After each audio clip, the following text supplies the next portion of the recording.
हम बात करें तो इसमें क्वेश्चन दे रखा है खतरों के संकेतों के लिए लाल प्रकाश का प्रयोग क्यों किया जाए। क्योंकि आपको पता है जो लाल प्रकाश होता है वो बहुत ही कम फैलता है, जबकि जो नीला प्रकाश होता है बहुत ज़्यादा फैलता है। इसलिए आपने देखा होगा कि आसमान हमेशा नीला दिखाई देता है। आप समुद्र के पास में जाए तो समुद्र बहुत नीला सा दिखाई देता है। आपने देखा होगा प्रकृति का उसी उदाहरण बता रहा हूँ कि मतलब क्या क्या होता है, अगर जिसका जितना कम प्रकीर्णन होगा ना वो कम फैलेगा। तो इसका रेड प्रकाश का प्रकीर्णन बहुत कम होता है। तो आपको देखा होगा ट्रैफिक सिग्नल में, रेल के सिग्नल में या फिर हवाई जहाज़ के लैंडिंग वगैरह में अधिकतर रेड सिग्नल का उपयोग किया जाता है, क्योंकि वो दूर से दिखाई दे जाता है। तो इसलिए इसका आंसर माना जाएगा, क्या माना जाएगा, क्या स्कैटरिंग सबसे कम होता है और इसलिए इसका उपयोग किया जाता है। तो इसका आंसर हम आगे देख लेते हैं क्या दे रखा है। तो अभी इसका आंसर ये है, तो इसका कंफर्म कर लेते हैं आगे ऑप्शन में। ऑप्शन में आंसर ए दे रखा है। इसका और भी आंसर क्वेश्चन दे रखे हैं, लेकिन उसमें आंसर सब्स्टिट्यूटिव है, जो ये आंसर है। अब आगे चलते हैं। अब आकाश का रंग नीला क्यों दिखाई देता है। देखिए, आकाश का रंग नीला इसलिए दिखाई देता है, क्या रहता है कि जो आकाश होता है ना, तो आकाश में जो रंग है नीला, तो नीला रंग उसका प्रकीर्णन अधिक क्यों होता है, क्योंकि उसकी तरंग दैर्घ्य,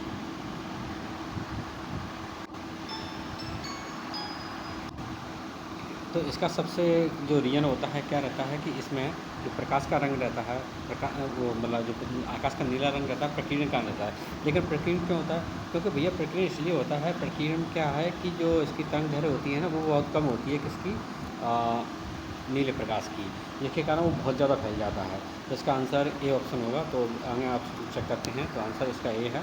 और इसमें क्या है, व्याख्या देखो, व्याख्या ऊपर पहले आपने देखा होगा, पहला पार्ट कर चुके हैं, उसमें आपने देख लीजिएगा। आकाश का नीला दिखाई कौन देता है, भाई आकाश का नीला अभी से सेम टू सेम प्रकीर्णन के कारण। कौन सा आंसर है इसका, इसका भी आंसर वही है। क्या ऑप्शन है, इसकी जो तरंग दैर्घ्य होती है भैया कम होती है, जिसके कारण क्या है, प्रकाश का रंग अधिक फैल जाता है, और वही कारण है कि आकाश नीला दिखाई देता है। और इसके और उदाहरण बताते हैं प्रकाश के प्रकीर्णन का। तो देखिए, अभी नहीं, बाद में बता दें, और क्वेश्चन आएंगे तो नहीं, तो मैं आपको बता के रुक जाऊँगा। देखिए, इसका आंसर भी डी दे रखा है।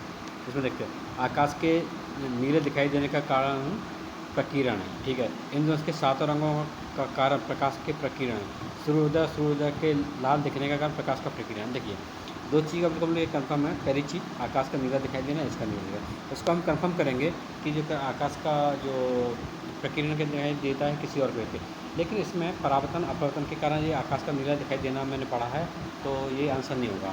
क्या रहता है कि जो हमारा सूर्य रहता है निकलता है तो क्या होता है, उसका जो तरंग दैर्घ्य होता है बहुत ही कम होता है, जिसके कारण चारों तरफ फैल जाता है। आपने देखा होगा जब सूर्य अस्त हो रहा हो और सूर्य निकल रहा हो, तो उसमें क्या होता है, सूर्य लाल दिखाई देने लगता है बहुत जगह पर। और ऐसे ही आसमान लाल नीला दिखाई देना, और यहाँ पर पानी, समुद्र का पानी है वो नीला दिखाई देना, ये सब प्रकीर्णन के उदाहरण है। क्योंकि तरंग दैर्घ्य बहुत कम होती है, और इसके कारण जो नीला रंग होता है वो तो फैल जाता है। अब इसका आंसर चेक करते हैं। आंसर इसका एक और दो होना चाहिए, फिर भी एक बार कंफर्म कर लेते हैं क्या आंसर है। तो आंसर एक और दो, इसमें तो एक तीन और एक सही है। लाल रेखा प्रकाश का प्रकीर्णन, सूर्योदय के समय लाल दिखने का प्रकाश प्रकीर्णन, और आकाश के नीले दिखने का प्रकाश प्रकीर्णन। अच्छा, तो एक और दो सही है इसमें, है ना। तो इसमें ऑप्शन एक और तीन सही होता है। हाँ, हम माफ़ कीजिए, इसमें एक और तीन मतलब दो तो सही नहीं है। तो इसमें हमने वही कहा था कि ये ऊपर वाला नीचे वाला सही है, और ये नीचे वाला सही नहीं है। तो देखिए, इसमें आंसर हमारा कन्फर्म हो गया, एक और तीन, ठीक है ना। बोलने में थोड़ा गलत था, लेकिन आंसर सही बताया था मैंने। अब आगे बढ़ते हैं, आगे देखते हैं। इसमें देखिए, यहाँ पर साफ दे रखा है, क्योंकि प्रकीर्णन तरंग दैर्घ्य व्युत्क्रमानुपाती होता है। मतलब प्रकीर्णन के मतलब जैसे कि अगर प्रकीर्णन बढ़ेगा तो तरंग दैर्घ्य घट जाएगी, सीधा व्युत्क्रमानुपाती ऐसा होता है। मतलब जैसे कि मानेंगे चलिए कि एक मिनट इसको ले लें। तो अगर प्रकीर्णन है तो प्रकीर्णन के लिए हम टी मान लें, और तरंग दैर्घ्य को लैम्बडा मानते हैं, तो ये क्या है, इस प्रकार से रहेगा, मतलब व्युत्क्रमानुपाती, ठीक है ना। मतलब अगर ये घटेगा तो ये बढ़ेगा, ये बढ़ेगा तो ये घटेगा, इसका ये तरीका रहता है, ठीक है। सूर्यास्त है, ये सूर्यास्त के समय भी दे रखा है, वैसे भी दे रखा है, इसमें सारी चीज़ उन्होंने साफ स्पष्ट की है ना। और भी इसमें कोई उदाहरण दे रखा है। अब देखो, वर्षा के बाद बादलों में छोटी छोटी बूंदें रह जाती हैं, जो पृथ्वी की बात प्रकार जाती है, जो विक्षेपित होकर के पृथ्वी बनाती हैं। तो ये किसका उदाहरण है, ये इसका विक्षेपित होकर के इन विक्षेपित होती है, जबकि उसमें प्रकाश का विक्षेपण होता है, इसमें नहीं होता। सूर्योदय और सूर्यास्त है, लाल रंग प्रतीत होता है। देखो, अभी होता है, जस्ट क्वेश्चन पढ़े तो अभी क्वेश्चन आ गया। तो प्रतीत होता है भैया किसके कारण होता है, तो ये है प्रकाश का प्रकीर्णन। तो ये बहुत ही अच्छी चीज़ याद रखना है हमें, प्रकाश का प्रकीर्णन याद रखना है।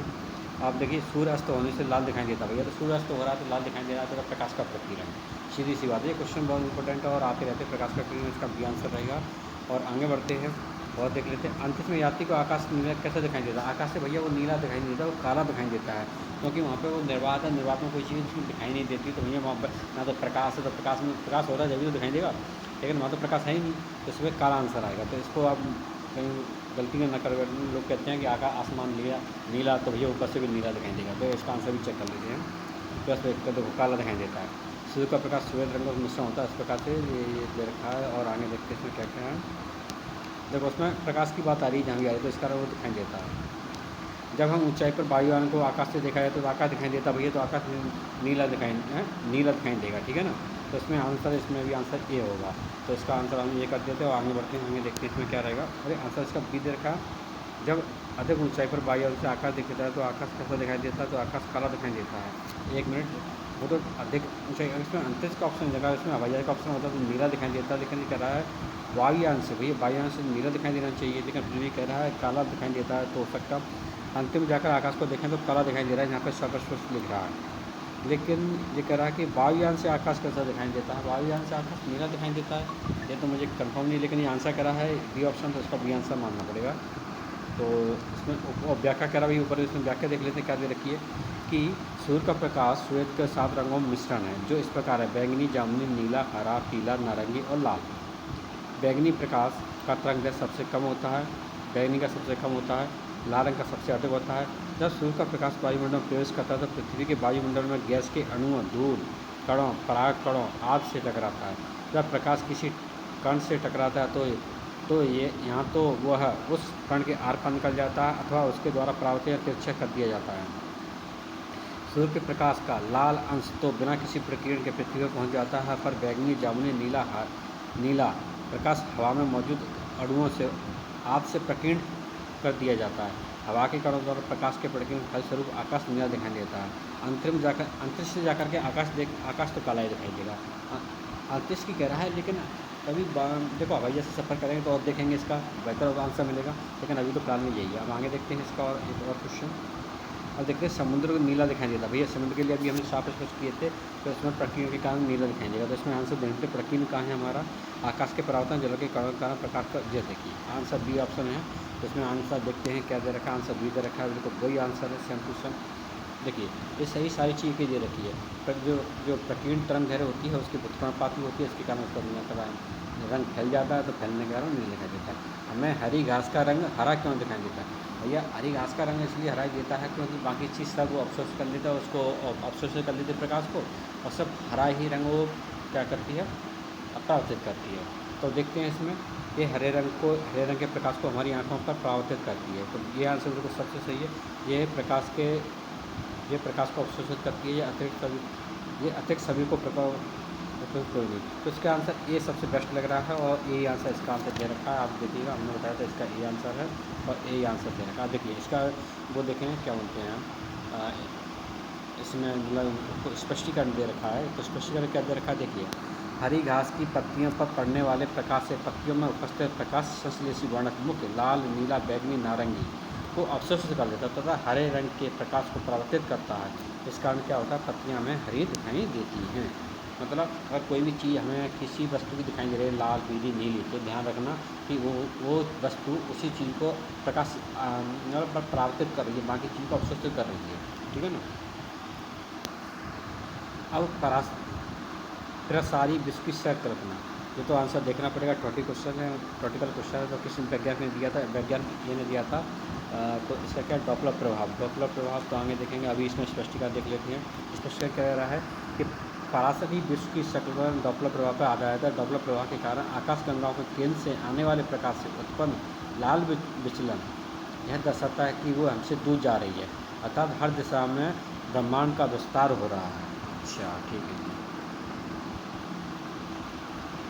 तो मान लीजिए पृथ्वी के पश्चिगामी से हो रहे एक रॉकेट यान की चाल प्रकाश वेग के 2/10 है।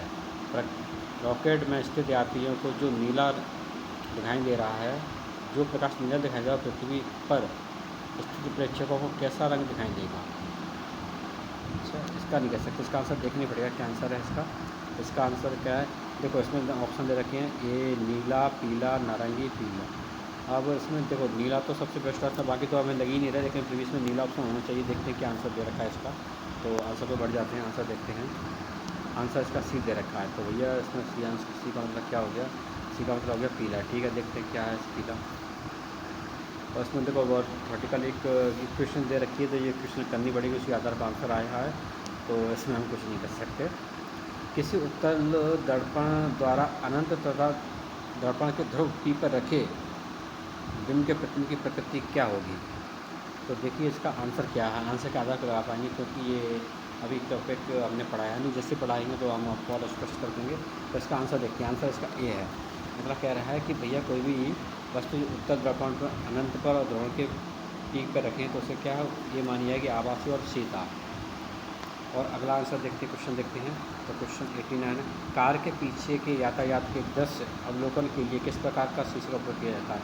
आपने देखा होगा कि जब भी कोई गाड़ी वगैरह होती है, मोटरसाइकिल हो, कोई भी हो, तो उसमें आपने देखा होगा बगल से आपके शीशा लगाया होता है, उससे उत्तल शीशा होता है। क्या कहता है, पीछे की कोई भी बड़ी चीज़ हो ना, उसे छोटा करके दिखाता है। जैसे कि हाँ कोई ट्रक वगैरह आ रहा हो, अगर मान चलो हम अवतल लगा दें तो भैया वो ट्रक को भी हाथ मोटरसाइकिल को भी हाथी जैसा करके दिखाई दे, तो वहाँ भी बेकार रहता है। तो इसलिए इसका आंसर उत्तल लेंस होगा और आंसर इसका सी होगा। ठीक है ना। अब आगे बढ़ते हैं, तो आगे देखते हैं क्या है। आगे देखने पे देखिए वही जो मैंने ची बताई, तो वही इसमें सापेक्ष दृष्टिकोण दे रखा है। तो